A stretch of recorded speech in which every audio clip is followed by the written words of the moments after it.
dando ahora, que es la anorexia infantil.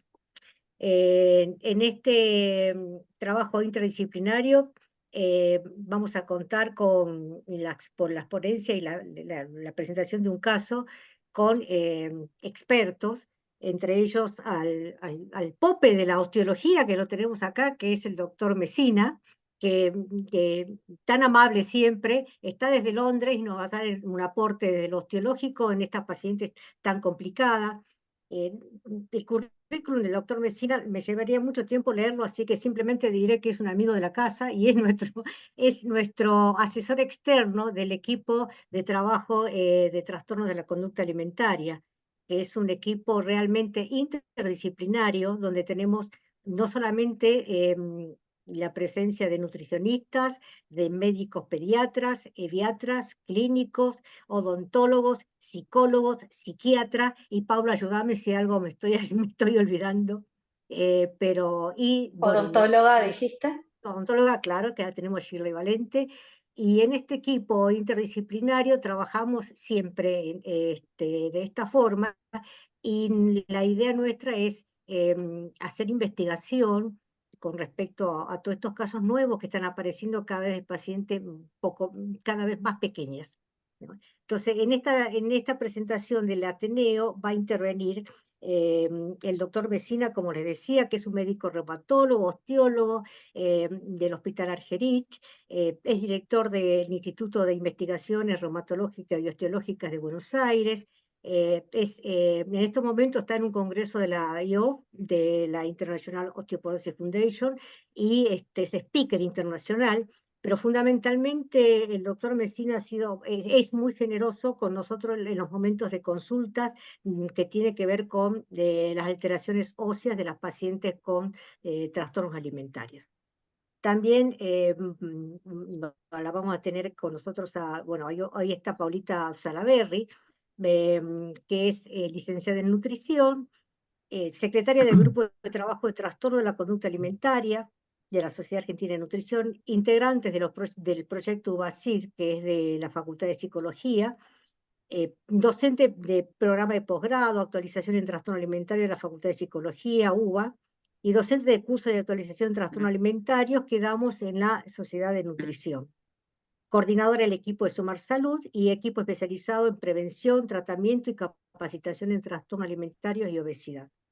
Y como psicóloga de la presentación de este caso clínico, la licenciada Victoria Cires Irigoyen, que es psicóloga cognitivo-conductual, estudió la carrera de Psicología en la Universidad de El Salvador, actualmente trabaja como psicóloga clínica en equipo Somar Salud y equipo interdisciplinario especializado en prevención y tratamiento de trastorno alimentario, así como también en el ámbito educativo como psicóloga de nivel secundario. Bueno, vamos a empezar a presentar a una paciente y dejamos las preguntas para el final. Trataremos de ser cortos en la presentación y todas las dudas que tengan, como vamos a presentarla desde los distintos ámbitos clínicos, nutricional, psicológico y osteológicos, eh, queremos dejar espacio para que si hay alguna duda o preguntas las puedan hacer. Bien, a ver, vamos a ir a la primera presentación, la primera diapo, donde queremos presentar una paciente. La paciente que nos viene al equipo con 18 años en la actualidad, sin antecedentes de enfermedades en la primera infancia y segunda hija en una hermandad de 2, con un peso de nacimiento de 3 kilos, un embarazo controlado, la madre saludable y sin antecedente de una patología durante el embarazo. Tuvo lactancia materna 9 meses y comió semisólidos al año, eh, normal, siempre con el peso adecuado para las curvas de crecimiento adecuados para edad y peso, se controlaba mensualmente con el pediatra, así que no tenía ninguna patología preexistente. Por motivos laborales de los padres que trabajan en turismo y viajan bastante, se cambió 3 veces de escuela en la primaria, lo que creó mucha dificultad en las relaciones con sus pares, porque no llegaba a ser grupos en cada escuela, tuvo 3 mudanzas. Y a partir de los 11 años, cuando estaba cursando el 6º grado de la primaria, empieza a bajar paulatinamente de peso, haciendo restricción alimentaria. Y dejó, en principio, dejó de comer carne. Fue la primera restricción que hizo y eso la llevó a que vaya bajando de peso en un momento que todavía no había empezado su desarrollo puberal. O sea, esta nena no inició, acuérdense que antes del inicio del desarrollo puberal tiene que haber un aumento de peso, que es lo que va a ser importante para que tenga un buen porcentaje de tejido graso para que se produzca la menarca. Entonces esta nena empezó a bajar de peso sin haber hecho el desarrollo puberal y empezando a dejar de comer carne. Realizó varios tratamientos ambulatorios con equipos no especializados en la zona de origen. En ese momento, a esa edad, ellos estaban viviendo en Neuquén, entonces tenía el equipo que lo formaba el pediatra, que la veía desde siempre, y una psicóloga amiga, porque también era psicóloga de la madre, y con quien ellos estaban haciendo un tratamiento, digamos, no especializado. Y esto ocurrió en época de pandemia, que fue muy difícil poder traerla para un tratamiento ambulatorio acá. El padre consultaba permanentemente por teléfono para ver si podíamos recibirla para un tratamiento ambulatorio acá, pero era la época de pandemia donde solamente ante la aceptación de una cama en un lugar especializado podía decirle que vengan. Y así ocurrió. Logramos conseguir una cama en un hospital especializado pediátrico, el Gutiérrez, y porque siguió bajando de peso hasta llegar a 23 kilos con 11 años. Se internó, perdón, a los 11 años empezó a bajar de peso y llegó a 23 kilos a los 14 años, donde se interna por ese descenso de peso con un índice de 13.3. O sea, había llegado a 23 en Neuquén, con el tratamiento que estaba haciendo y recuperó un poco, como para poder venirse a internarse al Hospital Gutiérrez, con un índice de 13. Hay una negación a la ingesta, no quería comer nada ni tomar agua y no había conciencia de enfermedad. Y obviamente tenía una menorrea primaria con una falta de desarrollo puberal. Había antecedentes de menarca en la madre a los 12 años y en la hermana mayor a los 13, o sea que la edad de menarca de genética estaba entre los 12 y los 13 años. La que sigue. La siguiente, si puedes, Paula. Ahí está. Entonces se hicieron todos los estudios para descartar patología orgánica, ¿no? Aguda, celiaquía, que dieron normales. Lo que sí había una afectación de su corazón con una bradicardia, pero sin patología estructural, y sí lo que tenía era un índice de masa ventricular izquierdo bajo, que es la medición, para los que no son médicos, es la medición del volumen de masa muscular del ventrículo izquierdo, que es lo que primero baja cuando hay una restricción y cuando hay un descenso brusco de peso, cuando hay descenso de peso. Eso y la bradicardia hizo de que se le indicara reposo. La edad ósea estaba acorde a la cronológica, esto que dejó tranquilo al equipo de que, bueno, descartábamos una patología de otra índole.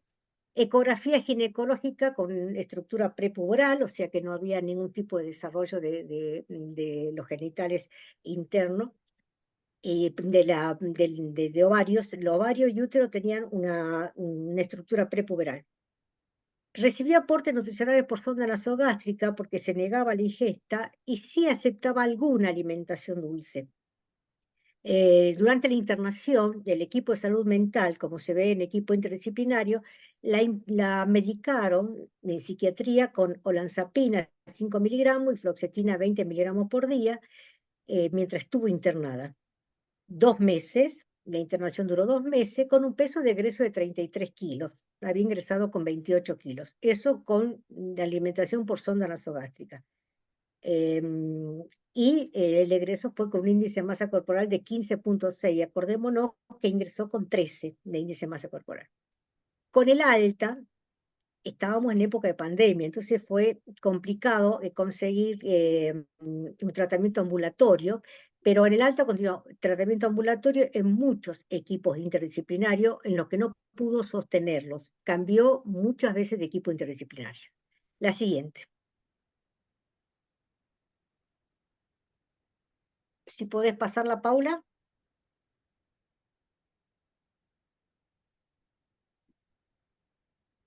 Bien. Entonces, cuando recibimos a esta paciente, ¿cuál era el objetivo del tratamiento clínico? Ya había pasado por una etapa de tremenda, y en estos momentos ella habla que fue un estrés tremendo en la internación.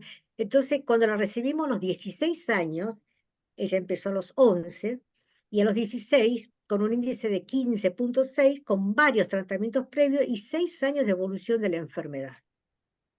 Continuaba con una amenorrea primaria y un Tanner 2. Había empezado un poco el desarrollo puberal.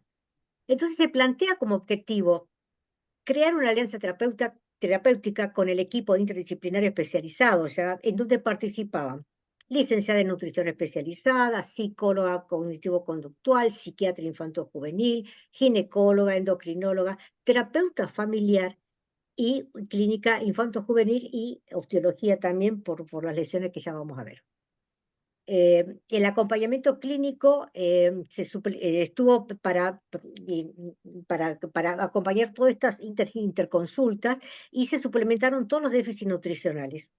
También se hicieron estudios complementarios, que ya lo vamos a hablar un poquito más adelante, acorde a la necesidad. La siguiente.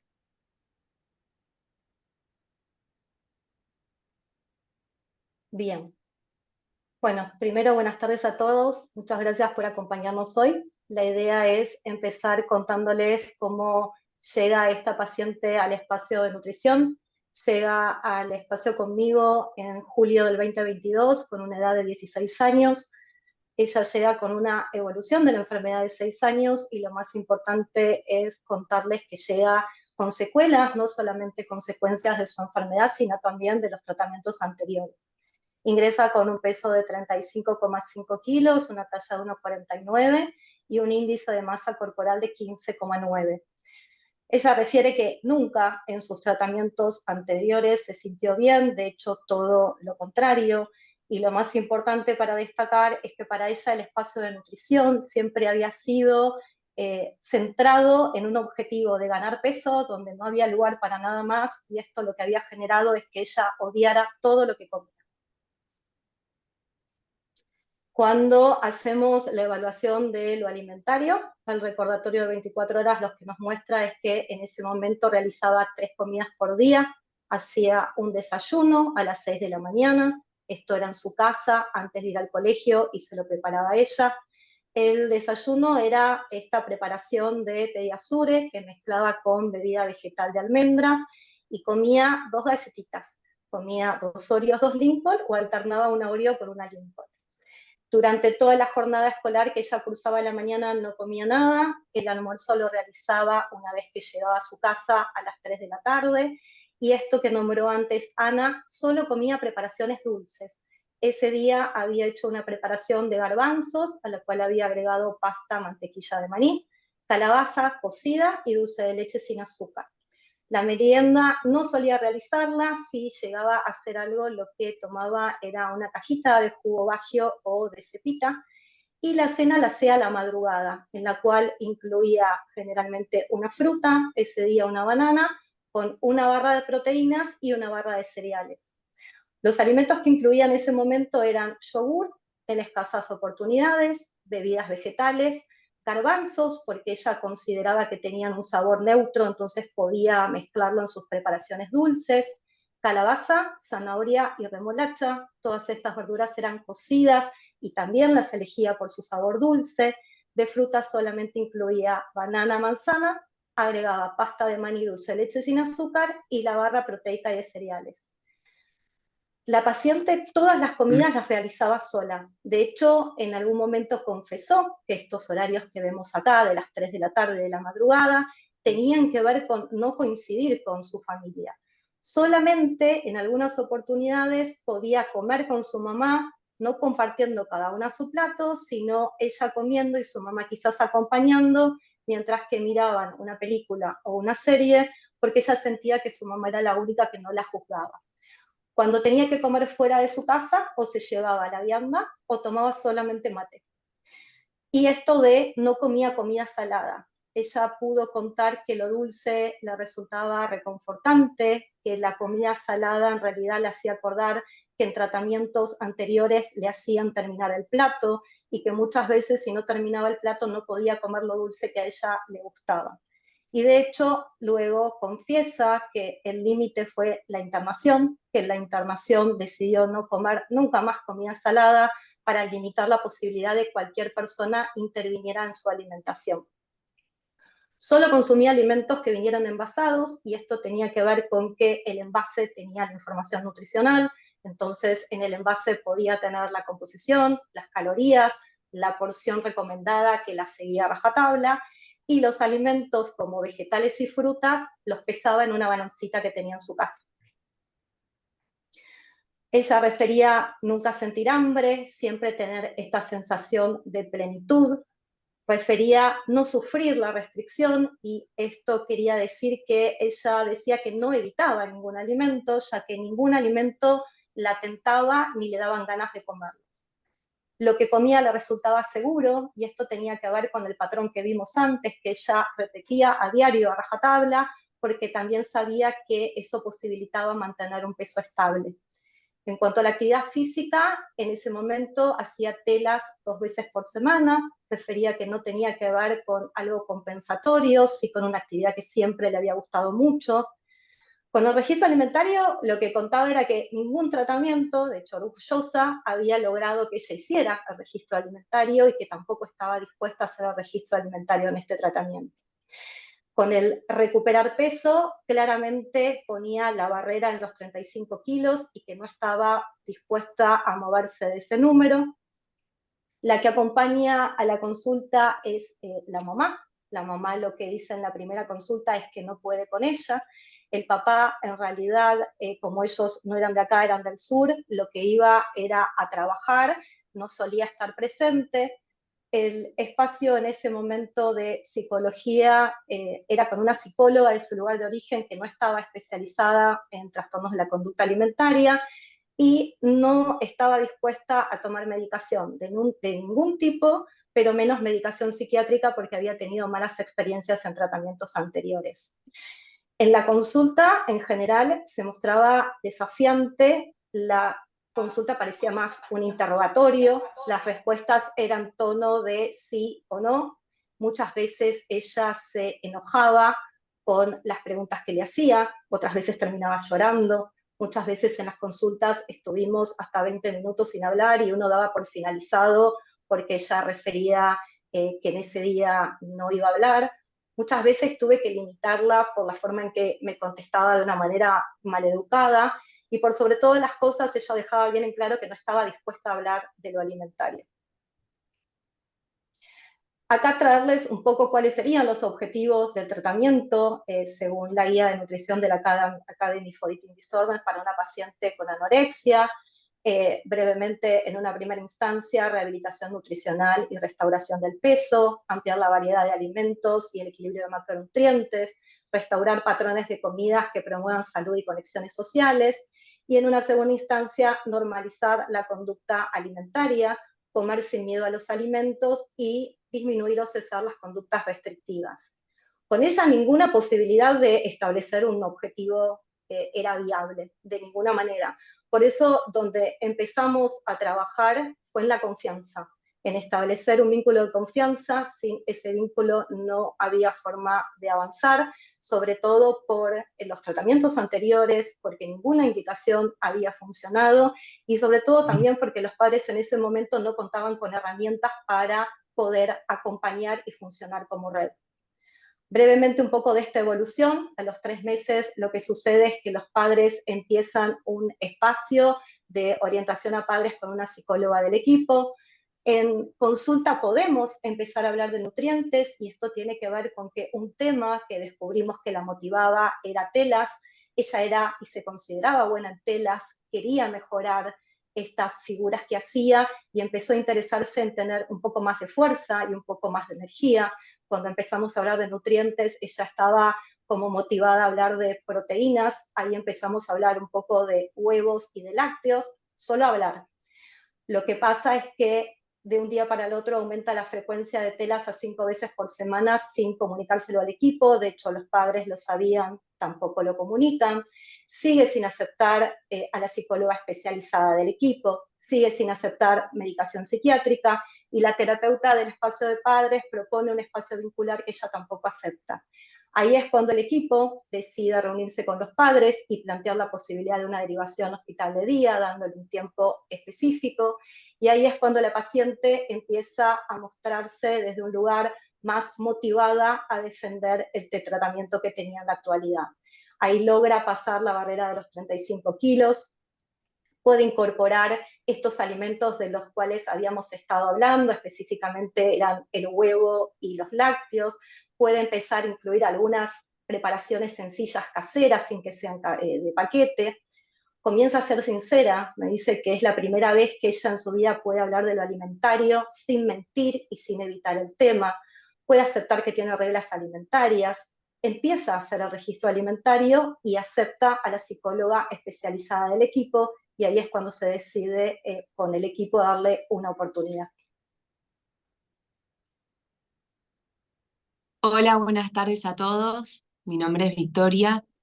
Bueno, Emma llega en enero del 2023, inicia el tratamiento. Llega totalmente reticente. Expresamente me decía que no quería estar acá, me preguntaba cuánto faltaba para que termine la sesión, no respondía a las preguntas. Viene con, como comentaban Paula y Ana, con historial de diferentes tratamientos de los 11 años de edad, más una internación que para ella fue sumamente traumática. Entonces venía con un prejuicio muy grande respecto a los profesionales de la salud, ¿no? La internación, además de secuelas, creo que también trajo con muchas secuelas desde lo psicológico, ¿no? Ella se sintió muy invadida en su privacidad, como que no hubo un cuidado respecto a su intimidad, a su información, y se quedó muy resentida también luego de esa experiencia con sus padres, y fue muy difícil como revertir eso, ¿no? Tenía relaciones conflictivas, no tanto con sus padres como con sus compañeros. No había, de hecho, mucho vínculo con sus compañeros del colegio. Tampoco tenía una vida social, había como desinterés también en torno a eso. Expresamente decía sentirse la oveja negra de la familia. Eh, y en lo que refiere al tratamiento, no, cuando llega no había motivación tampoco para el cambio, ¿no? Desestimaba cualquier propuesta o recurso que se le pudiese brindar. Para mí personalmente fue un desafío también este perfil de paciente, y cualquier protocolo típico que por ahí uno aplicaría con una paciente con anorexia, con esta paciente no funcionaba, ¿no? No se podían plantear objetivos, no se podía trabajar la sobrevaloración de la imagen, si le daba algún ejercicio, me decía que no. Ahí es cuando me empiezo a dar cuenta que los tiempos iban a ser otros, se plantea, y las expectativas también, se plantea en equipo, y lo que a mí me da confianza para seguir fue el equipo, ¿no? De que cada pregunta se iba respondiendo con el equipo interdisciplinario. Puse la atención, al igual que Ana y al igual que Paula, en lograr esa alianza con la paciente, que de a poco se fue dando. Los objetivos del tratamiento principalmente fue la alianza, lograr esa alianza, esa confianza, que ella tuviera conciencia de la enfermedad, lo cual era muy difícil porque como la paciente llega muy cronificada, ¿no? Porque aparece muy tempranamente el trastorno, era muy difícil como diferenciar el trastorno alimentario de su identidad. Y cualquier trabajo que quisiéramos hacer o que quisiera hacer en mi espacio en torno al trastorno, como por ejemplo pensar en las consecuencias negativas que podría traer el trastorno alimentario, ella lo sentía como que se estaba atentando a su identidad, ¿no? Entonces, bueno, era como difícil trabajar el trastorno sin que ella sintiera eso. Otro de los objetivos dentro del espacio fue buscar una motivación para el cambio, fortalecer su autoestima, la resolución de problemas. Emma era de evitar como muchas situaciones, eh, porque no sabía cómo manejarlas. Entonces, por ejemplo, si había una fiesta no iba, si había que presentarse un examen no iba, bueno. Y por último, abordar habilidades de comunicación y relaciones interpersonales, principalmente con su familia y con sus compañeros del colegio.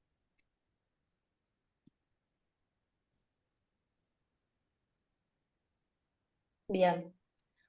Bueno, acá un poco la idea es, tomando en base esos objetivos que, digamos, planteé como en la primera parte, ver un poco cómo fue la evolución y el trabajo con esta paciente. El primero, restauración del peso, digamos, era como el objetivo casi imposible, digamos, ella planteando que el espacio de nutrición para ella tenía que ver absolutamente con eso. Entonces, el desafío era seguir teniendo este objetivo de restauración de peso que era fundamental para la recuperación, pero cómo abordar, digamos, todo lo alimentario desde otra mirada. El pesaje se siguió haciendo semanalmente, la idea de pesarla siempre fue al final de la consulta y no relacionándolo de ninguna manera con sus logros o no logros. Eso en primer lugar. Y segundo, poder vincularse con lo alimentario desde otra mirada. Ahí fue lo que nos abrió la ventana, como lo nombré antes, el espacio de telas. Telas posibilitó, digamos, que ella tuviera motivación para interesarse en la incorporación de nutrientes, de alimentos, etc. En cuanto a ampliar la variedad de alimentos, ella refirió a lo largo del tratamiento poder empezar a sentirse más flexible, pudo incorporar leche, queso, yogur, postres lácteos, pudo empezar a incorporar huevo, que refería que le daba en principio menor temor que las carnes, lo incorporaba en forma de huevos revueltos, por ejemplo, en un omelette al que le pudo agregar queso y jamón. Empezó a incorporar vegetales, ya no todos cocidos ni todos con sabor dulce, incorporó papa, batata, acelga, zapallito. Incorporó pan, esto fue muy significativo porque cuando ella vuelve a comer pan después de mucho tiempo, lo que dice es que le trae un recuerdo de infancia. Ella no solía hablar de su alimentación previa al trastorno alimentario. Con el pan pudo posibilitar la inclusión de sándwich, por ejemplo. Incorporó avena, esto lo trajo ella como logro porque en la internación le daban avena y eso decía que la había traumado en su momento. Incorporó pastas y finalmente se animó a las carnes. Se animó a incorporar carne de vaca, carne de cerdo, carne de pollo. Y en algún momento llegó la posibilidad concretamente de la comida salada. Cuando yo le pregunté por qué se había animado, me dijo que sentía que era el momento. Podía tener preparaciones de platos completos salados, como por ejemplo una milanesa de soja con un revuelto de zapallitos, etc. En relación con esta cuestión de estas comidas que antes ella de ninguna manera realizaba fuera de su casa, ella empezó a poder comer con otras personas. Fue comiendo gradualmente con los miembros de su familia hasta que llegó una instancia hasta que pudo ir a un restaurante, a una cena y compartir con sus papás y con su hermana.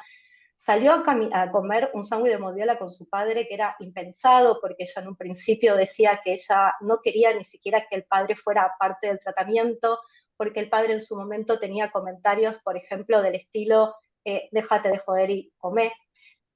Así que ese sándwich de bondiola fue fundamental. Pudo empezar a comer preparaciones en salidas con amigos. En esos espacios pudo incluir alimentos como, por ejemplo, hamburguesas de McDonald's, helado, golosinas, tortas, patitas de pollo.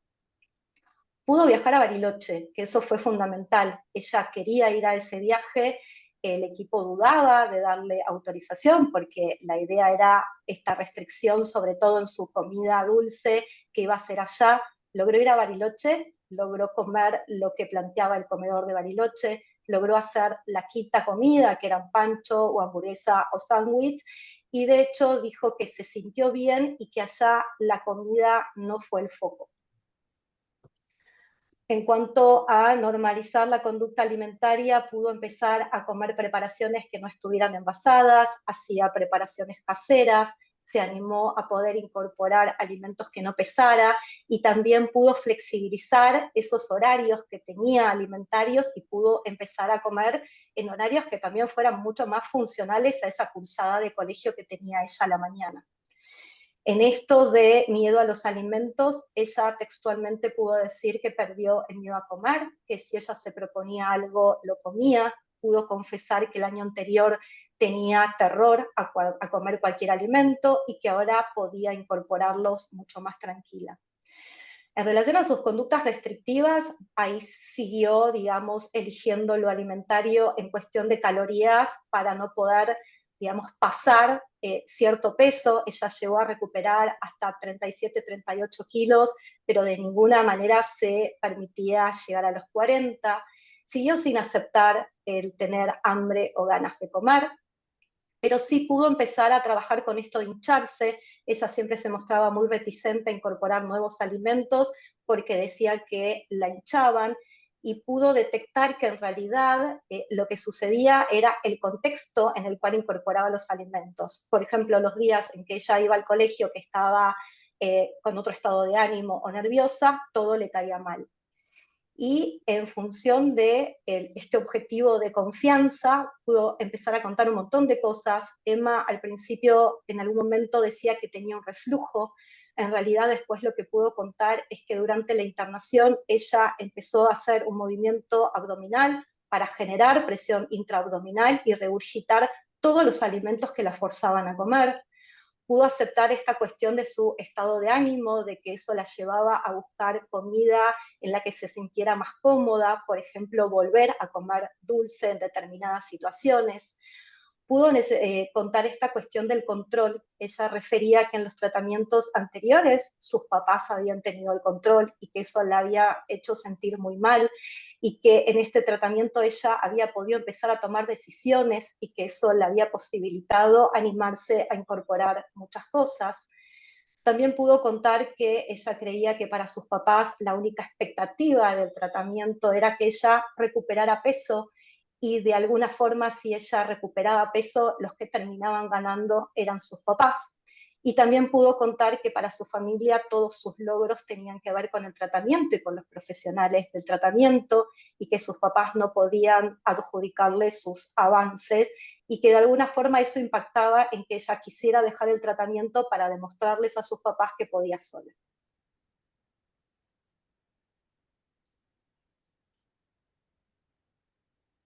En el espacio de psicología también se logra esta alianza terapéutica, hay más apertura y comunicación por parte de Emma, confianza en el espacio, logra expresar experiencias y sentimientos que en otros tratamientos no había podido.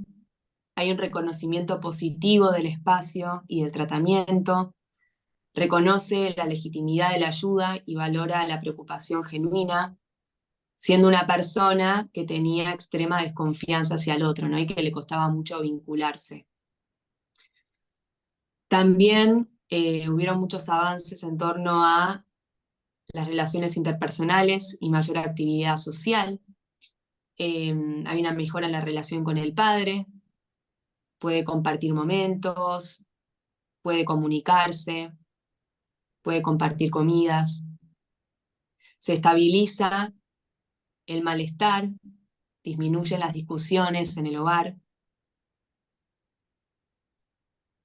construye nuevas amistades, logra abrirse en las mismas, contar lo que estaba atravesando, incluso compartir comidas y salidas. Como decía Paula, elige ir tanto al viaje escolar como al viaje de egresados, a lo que antes estaba totalmente negada a hacerlo, y puede adaptarse a esas situaciones sin que lo alimentario o su situación particular sean limitantes.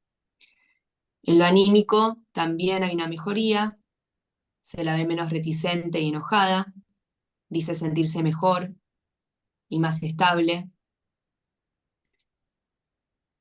y puede enfrentar situaciones que antes evitaba por miedo a salir lastimada, ¿no? Como salidas comidas con otros, los viajes, pudiendo desarrollar recursos para manejar ese tipo de situaciones.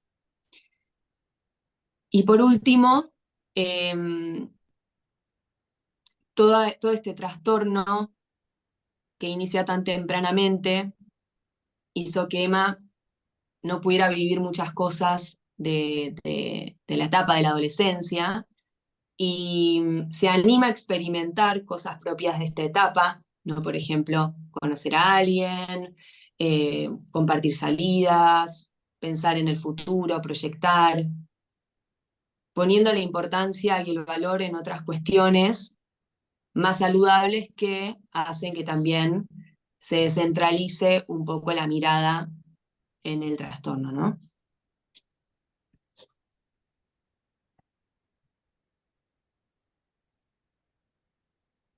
Bien, y acompañando todo esto, que tiene que ver con el trabajo en equipo, donde nosotras permanentemente estábamos en comunicación de los avances o no, y de cuáles eran los miedos de esta paciente, desde lo clínico, sabíamos que ella no quería recuperar peso, ¿no? Entonces trabajamos mucho que pueda escuchar su cuerpo y ver cuáles cosas podían ir mejorando con la mejor alimentación. Por ejemplo, mejoró la bradicardia, ella tuvo una bradicardia extrema y en el estudio cardíaco el índice de masa ventricular mejoró y estuvo en valores acorde para la edad. O sea que esto nos permitió poder avalar que ella haga lo que más le gustaba en la vida, que hasta el día de hoy es telas, ¿no? Que telas por ahí no es un trabajo tan aeróbico, pero era su pasión en la vida. Y con la corrección un poco de los valores cardiológicos pudo hacerlo. Regularizó su ritmo evacuatorio. Sabemos de que todas las pacientes restrictivas cursan con constipaciones severas y como no quería tomar ninguna medicación, estaba siempre con el abdomen empastado, distendido, y el hecho de poder recuperar el ritmo evacuatorio con la alimentación más frecuente y con más variedad hizo de que también escuche al cuerpo y se dé cuenta de que esto tenía que ver con lo nutricional, sin aceptar que no quería aumentar de peso. Entonces, en eso nosotros también habíamos acordado no ponerle un peso objetivo, porque no quería saber nada de aumentar un gramo más. Pero como mejoró el aporte nutricional, mejoró los valores de proteínas, creo que se pasó Sí, ahí está, ahí está.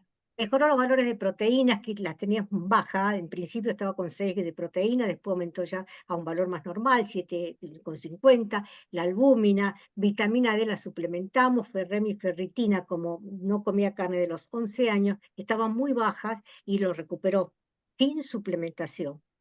Y ahora vamos a ver que con la densitometría ósea, que se pidió una cuando salió de alta, una en el 2022, 2022, y no tenía tan bajo el porcentaje de tejido graso, pero no tan suficiente como para producir estrógenos, ¿no? Como para que se produzca la menarca. También mejoró levemente, que ahora se los voy a mostrar, el CT score de columna lumbar y cuerpo entero, de cuerpo total en la densitometría ósea, y obviamente se suplementó al no comer tanta carne, tenía bajos los valores de vitamina B12, calcio mucho tiempo, porque a pesar del calcio lácteo que consumía no era suficiente, vitamina D, y se dio estrógenos exógenos, porque, a ver si quieres pasarme la próxima, vamos a mostrar los estudios que le hicimos, que se hicieron, y ahí me mostraron una densitometría muy, muy patológica. Se pide siempre, cuando hay una densitometría mal, una radiografía de columna dorso-lumbar, ¿no? Porque estaban muy bajos los valores de columna lumbar y no se veían aplastamientos vertebrales. Y se pidió con la endocrinóloga y ginecóloga la resonancia de cerebro y región celular, que dio normal. La siguiente. La primera densitometría, que se hace a los 16 años y 2 meses, que pesaba 35 kilos, una talla de 1,49 y tenía un índice de 15,9, ¿no? Si se fijan, en el cuerpo total, para esta edad usamos el Z-score, tiene un Z-score de cuerpo total de menos 2,8, un valor muy bajo, ¿no? Y en columna lumbar, el Z-score, pero que me estoy tapando acá, es de menos 3,5. Esto fue la densitometría hecha a los 16 años con amenorrea primaria sin suplementación de estrógenos, ¿no? Y con un índice de masa corporal de 15,9. La siguiente.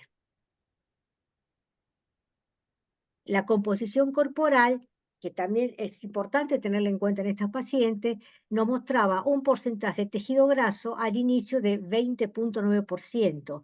Se estipula que entre el 20 y 25% de tejido graso es el necesario para tener una menstruación o la menarca. Pero en esta primera densito nos dio eso. Y bueno, y los valores de Z-score que están acá, que son muy bajos. La siguiente.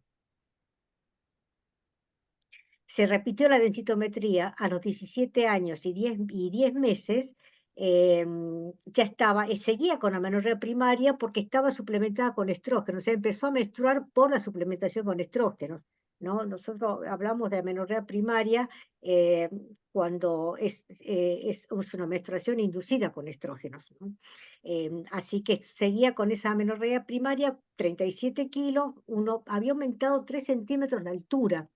Entonces, eso también ayudó mucho a que piense de que desde lo nutricional ella no quería pasar de los 38 kilos, bueno, Paulita por ahí lo tiene más claro el peso, pero ella no quería hablar de peso, pero sí que veamos la mejoría que tenían en su estructura clínica y fundamentalmente ósea, que le preocupa mucho, porque quiere hacer, bueno, telas, que es su pasión, y circo, le gusta mucho la actividad de circo.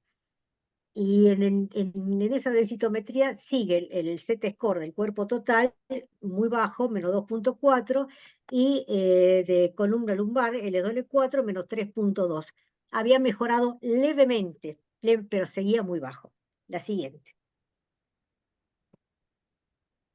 Y la composición corporal, ¿se acuerdan? Que la anterior tenían 20% de tejido graso y en esta 2 años posterior, con un aumento de peso, subió al 27,8% de tejido graso.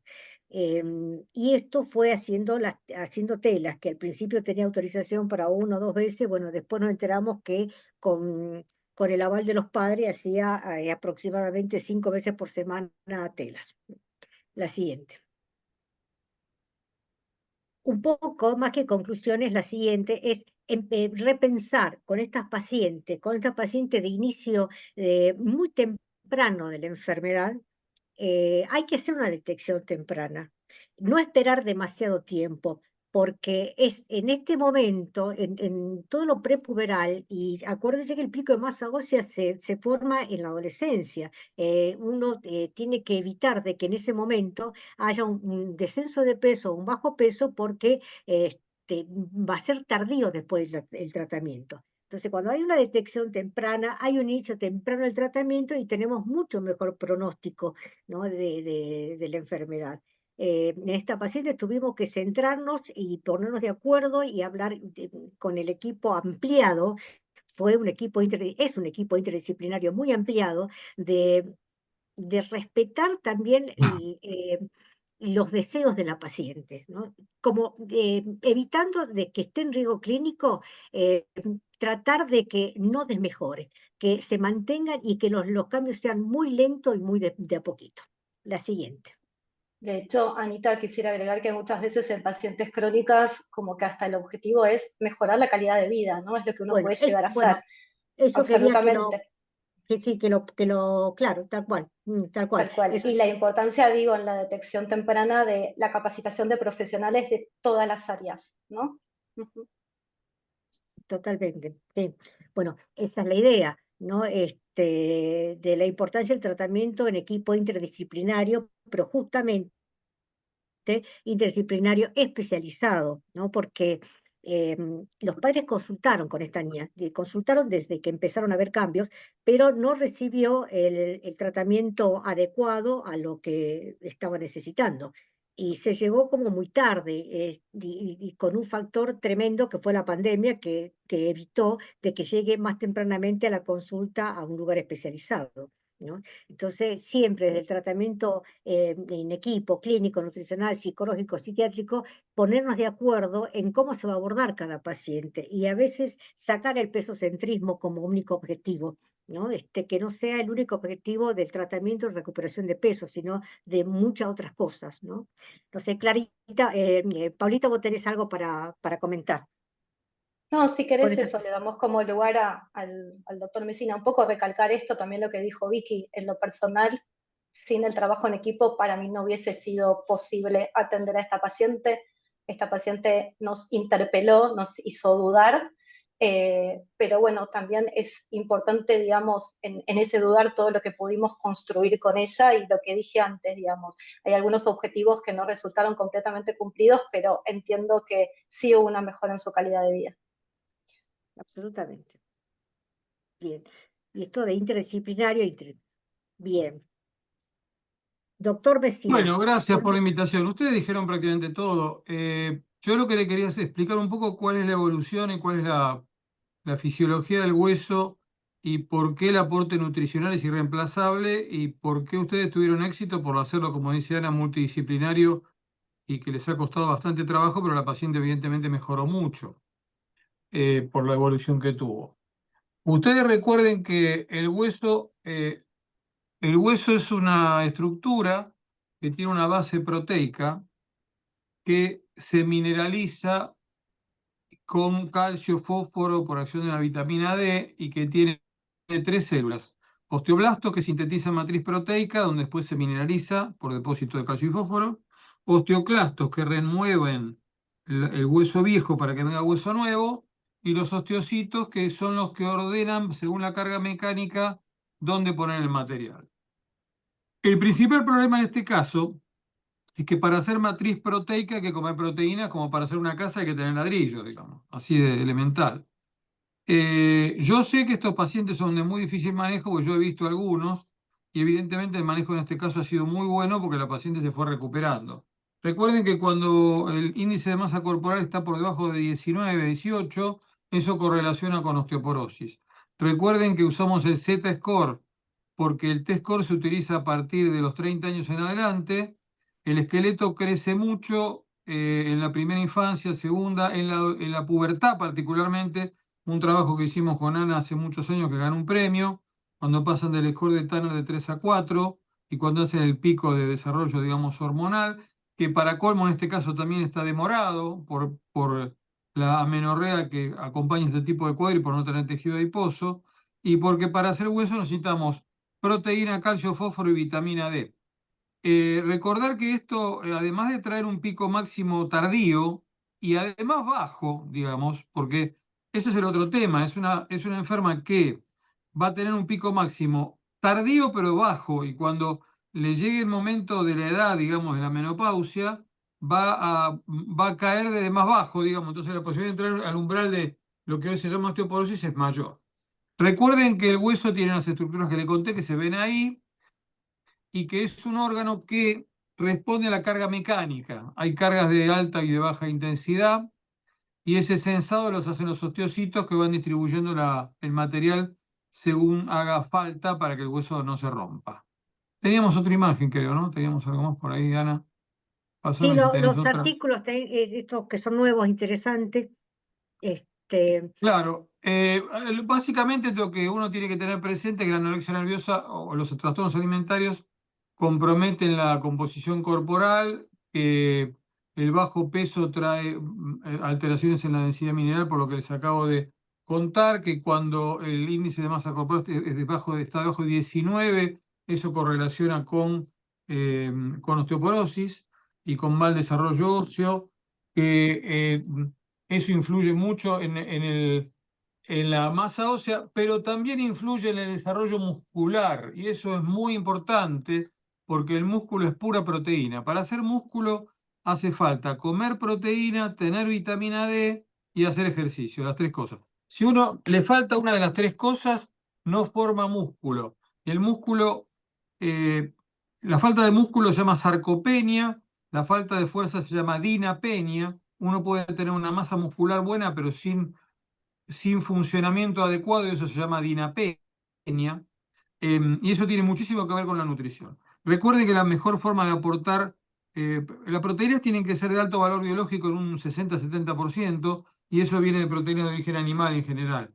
Los lácteos aportan, además de proteína, calcio, que se absorbe muy bien, y siempre recordar que los niveles de vitamina D tienen que estar por arriba de 30 nanogramos por mililitro, entre 30 y 40, para que conserven todas las propiedades benéficas de la vitamina D.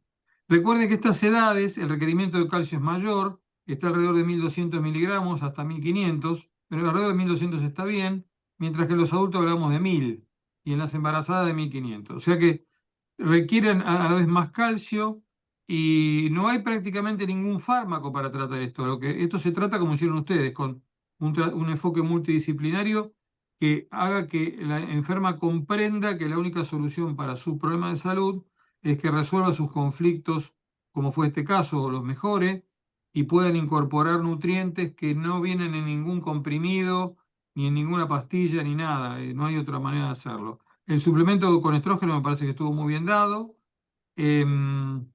Y bueno, uno esperaría que esta enferma, en la medida que se integra a la sociedad, que tenga una vida un poco más normal, desde el punto de vista social, una mejor relación con sus padres, que parece que era bastante patológica, pueda incorporar una dieta variada y adecuada, y que eso la mantenga en valores un poco más altos. Hay que recordar que tenía densidades minerales muy bajas en columna y en cuerpo entero. Recuerden que a esta edad el fémur no se puede medir, no hay comparación, digamos. Y esa frase que parece para la pared, que no sé si se me ocurrió a mí o a Ana: las adolescentes de hoy serán las perimenopáusicas del 2050, que cada vez falta menos, digamos, para 2050.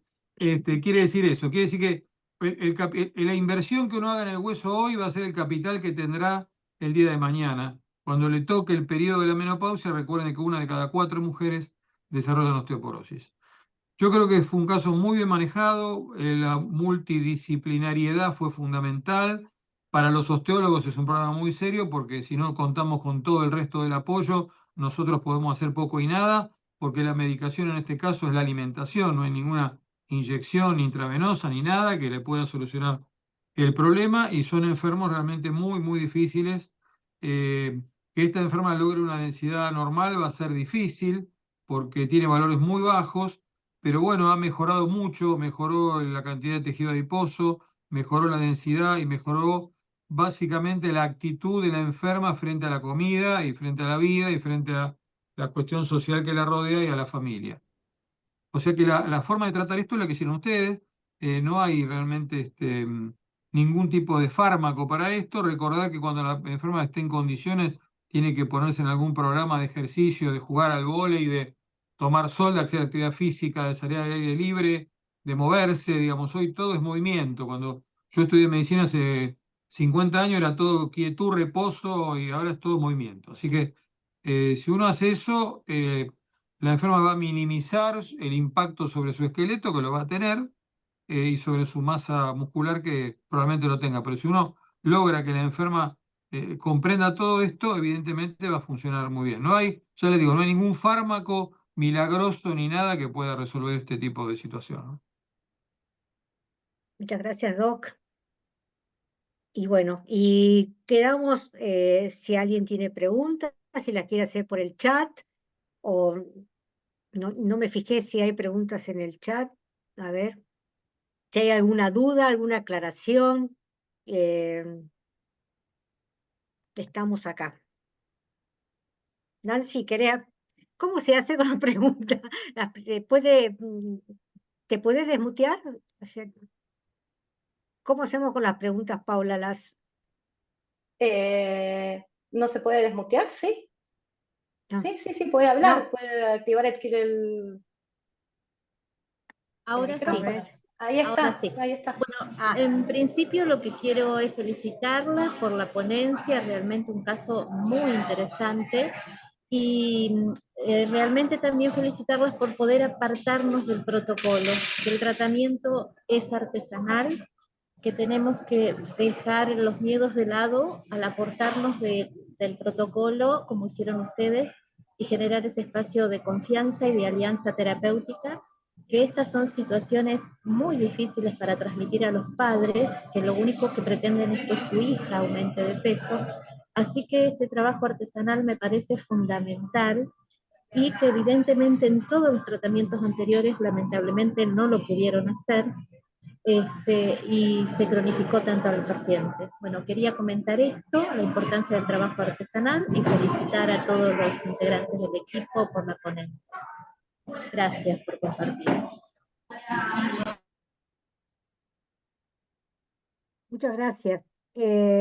Acá hacen una pregunta. Sí, hay Muchas varias gracias, preguntas, Nancy. sobre todo sobre, Sí, gracias Nancy, sobre el seguimiento, Anita.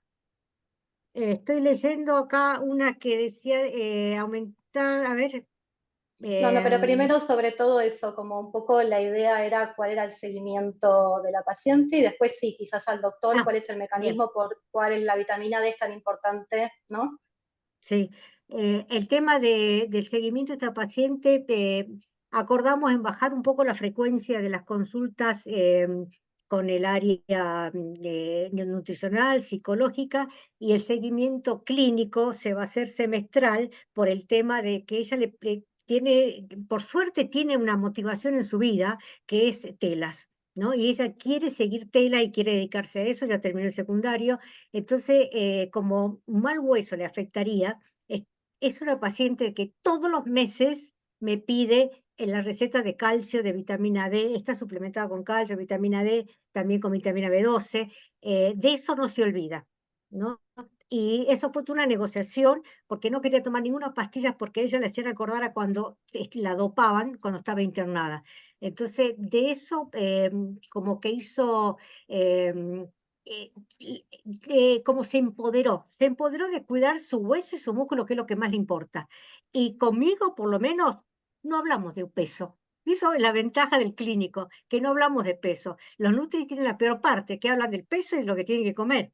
Pero desde la clínica hablamos de la menorrea, hablamos de la masa muscular, de la masa ósea. Entonces, en eso es muy prolija y eso va a ser el seguimiento y pensamos que en algún momento va a tener esa necesidad de continuar con el tratamiento interdisciplinario.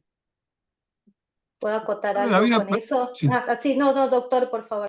No, había una pregunta de vitamina D. Mira, la vitamina D tiene un montón de acciones. Básicamente ayuda a la mineralización ósea. Bueno, ustedes se acuerdan la historia del raquitismo, toda esa cuestión, que en adultos llama osteomalacia.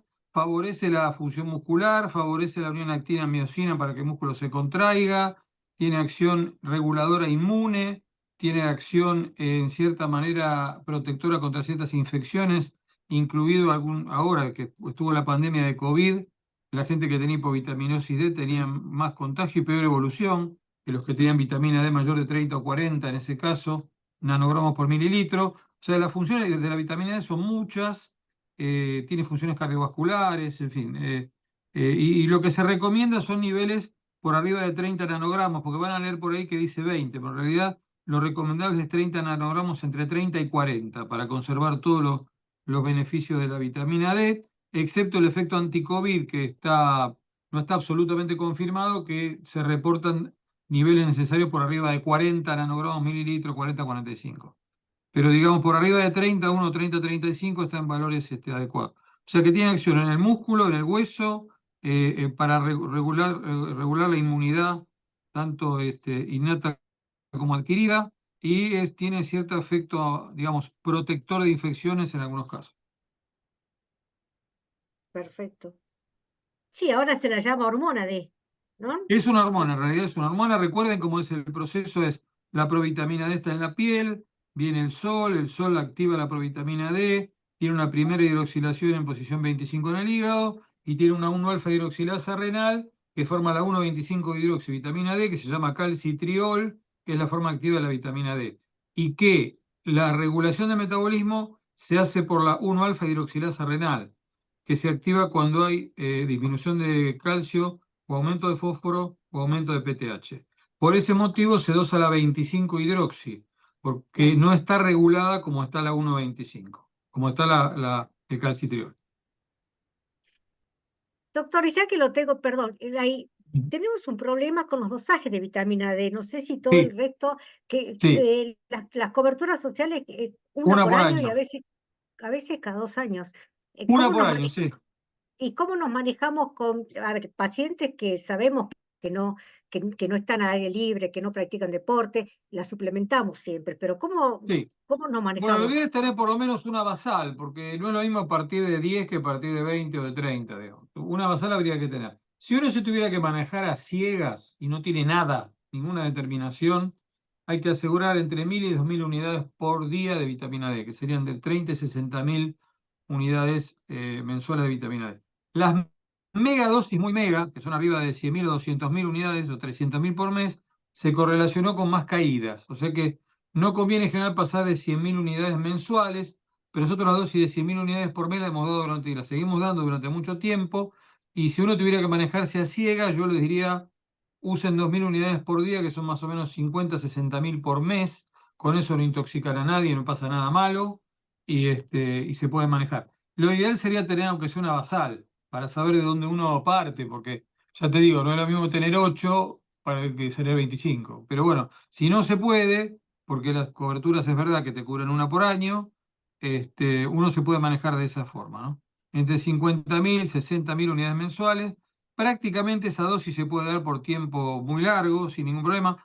Para intoxicar a una persona con vitamina D hay que dar una cantidad extravagante que nadie da, porque los niveles de intoxicación en sangre son por arriba de 80, 100 nanogramos mililitros, que para llegar a eso es sumamente difícil, ¿no? Con la dosis que utilizamos nosotros. Bien. ¿Vos, Paulita? No sé Sí, si... quería decir algo con respecto al peso, aclarar algo.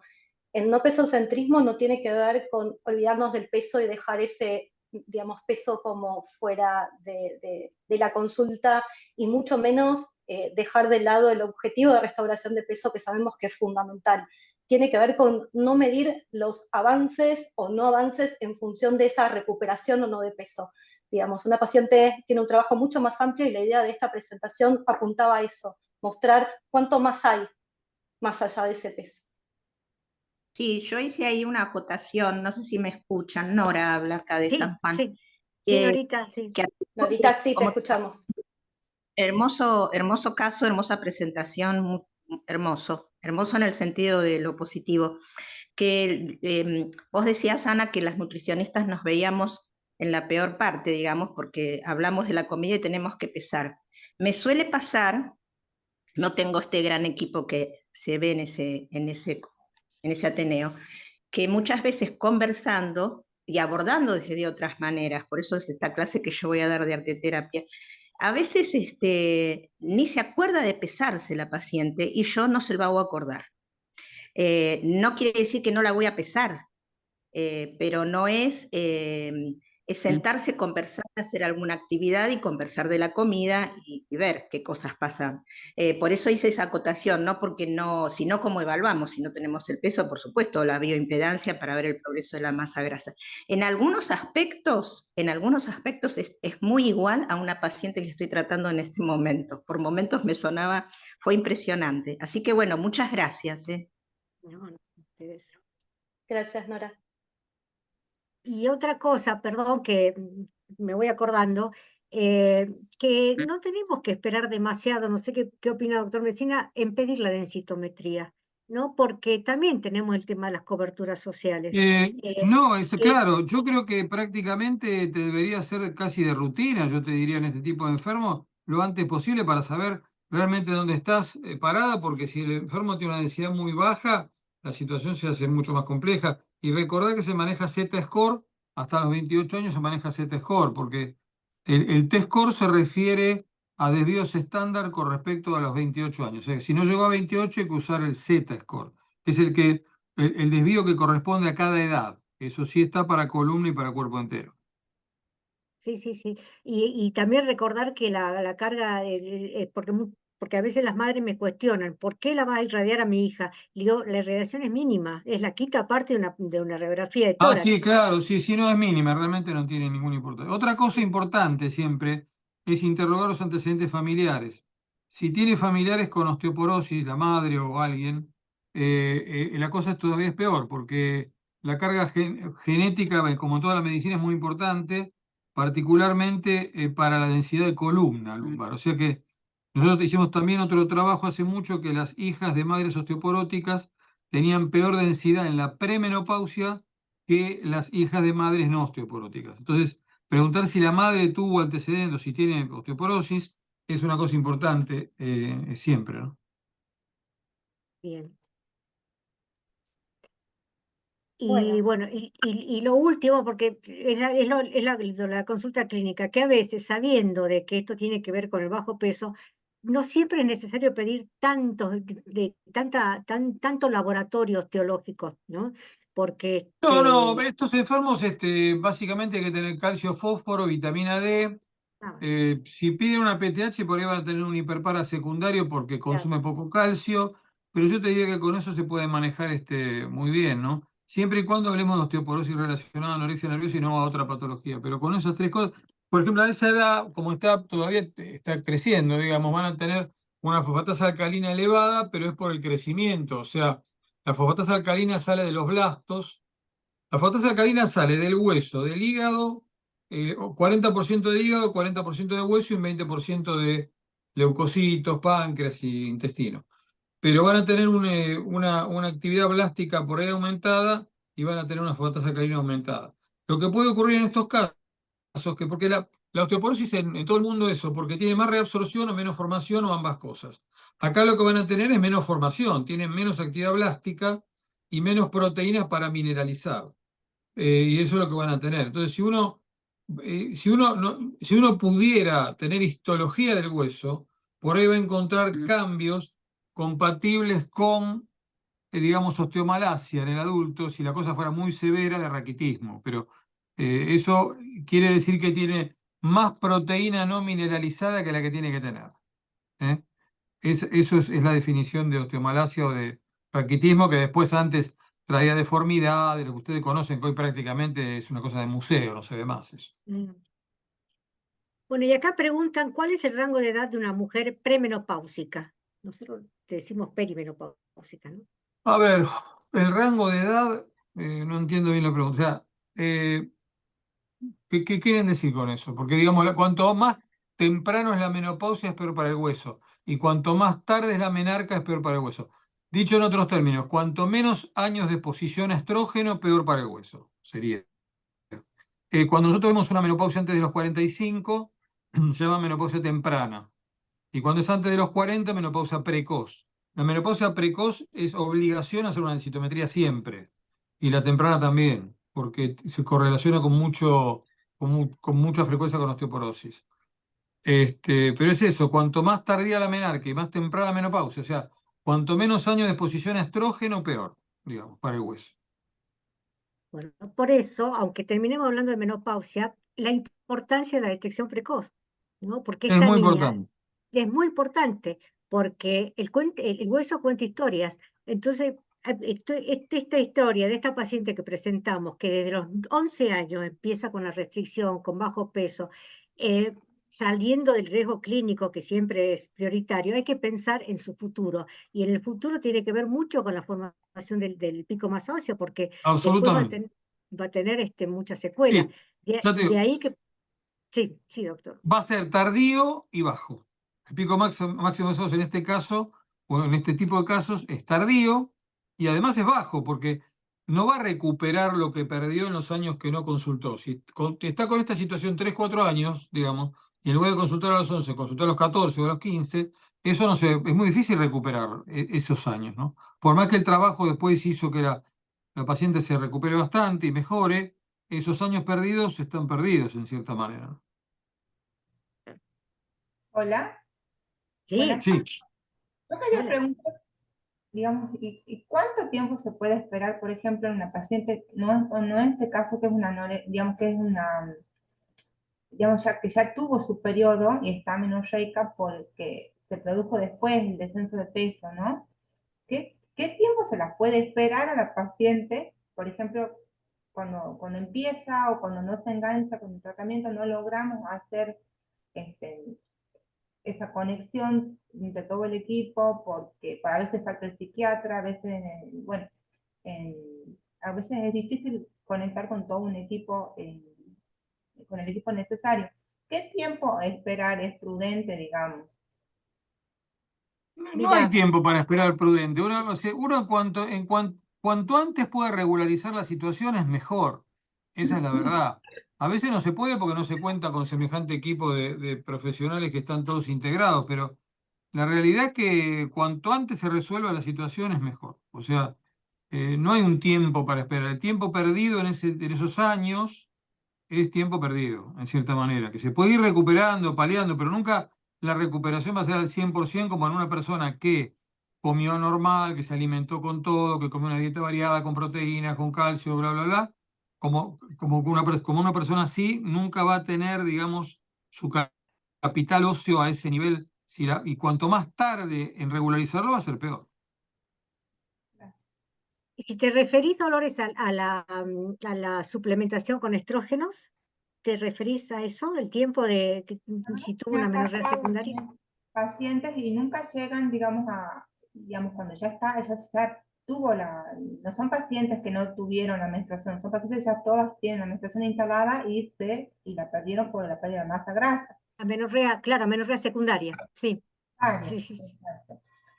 Y en ningún caso siempre derivamos a reumatólogos externos, digamos, externos al equipo, y en ningún caso fueron suplementadas. Por ejemplo, algunas habían pasado 2, 3 años, y en ningún caso se recurrió a estrógeno, sino a que se recupere normalmente, digamos, el periodo, cuando se restablezca el estado nutricional. Y algunas veces me preocupa porque algunas pacientes realmente como que no avanzan, ¿no? Mucho tiene que ver eso con el peso. Acuérdate que, como dijo el doctor, para formar hueso necesita un índice de masa corporal de 19. A veces es muy difícil de llegar. Como en esta paciente que estábamos con 13, con 14, con 15, hasta que llegue a 19, iba a pasar mucho tiempo, por eso se la suplementó y aparte porque era una menorrea primaria.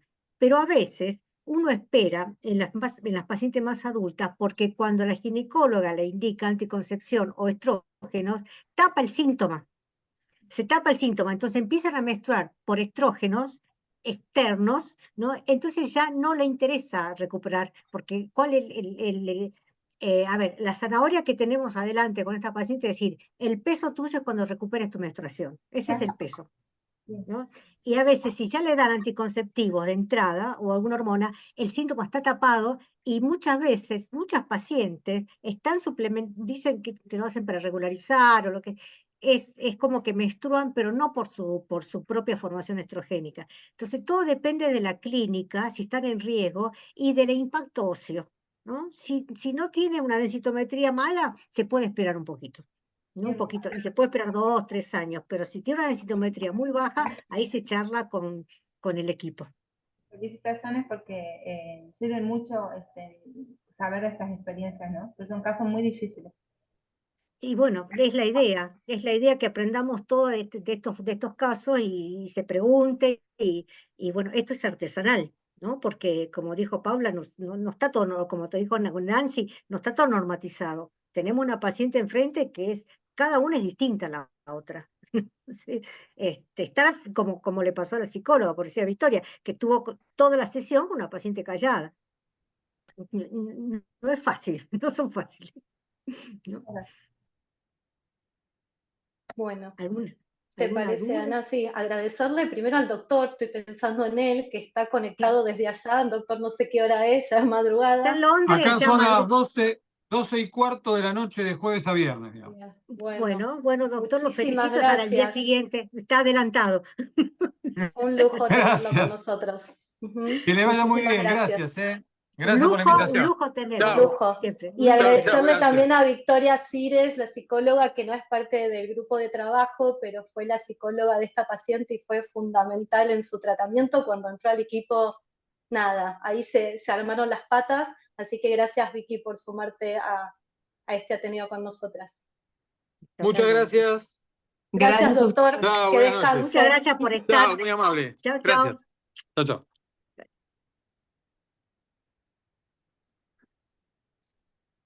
Bueno. Si te parece bien, Anita, vamos